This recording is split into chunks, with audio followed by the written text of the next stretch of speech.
ஆண்டவரே, இந்த வாழ்க்கைக்காக ஸ்தோத்திரம், நீர் நடத்துகிறதற்காக ஸ்தோத்திரம். அதுதான் 1 கொரிந்தியர் 12:10 பவுல் சொல்லுகிறார், நான் பலவீனமாய் இருக்கும் போதே பலனுள்ளவனாய் இருக்கிறேன். போன வாரமா இதுக்கு முந்தின வாரமா நம்ம அதை தியானித்தோம்.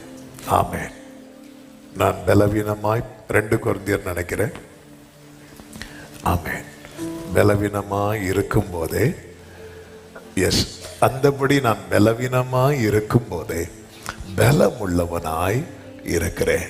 நம்முடைய வாழ்க்கையில குறைவுகள், பலவீனங்கள், கஷ்டங்கள், நெருக்கங்கள் எல்லாமே இல்லை என்றல்ல, இருக்குது.